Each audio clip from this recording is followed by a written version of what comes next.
कंबर जे ॻोठ अल्लाह बख़्श अहीर जे रहवासियुनि पुलिस जे नाइंसाफ़ियुनि ख़िलाफ़ डिस्ट्रिक्ट प्रेस क्लब अॻियां एहतिजाज कयो। उन मौक़े ते एहतिजाज जी अॻवानी कंदड़नि नदीम अली अहीर, आमिर अली अहीर, सोहेल अहमद जिन मीडिया अॻियां धाहींदे चयो त असांजा कंबर लाड़काना रोड ते मेतला स्टॉप ते 4 दुकान आहिनि। जागीरानी ज़ात जा कुझु माण्हू हथियार खणी असांजे दुकाननि ते चढ़ाई करे भत्तो घुरियो। न ॾियण ते दुकाननि जी भञ टिराह करे जान खां मारण जूं धमकियूं ॾिनियूं।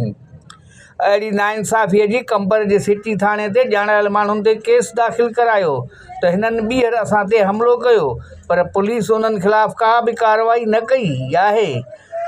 पुलिस जी नाअहली सबबि असांजा दुकान बंदि पियल आहिनि। हिननि चयो त जवाबदार धुर खे MP बुरहान खान चांडीअ जो फ़ैसिले लाइ ख़त ॾिनो, पर हू उते बि न आया।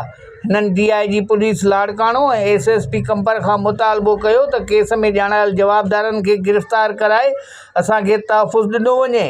कैमरामैन शोएब अमन सां गॾु मोहम्मद मिठल खोसो, डिस्ट्रिक्ट रिपोर्टर कोशिश डिजिटल, कंबर शदादकोट।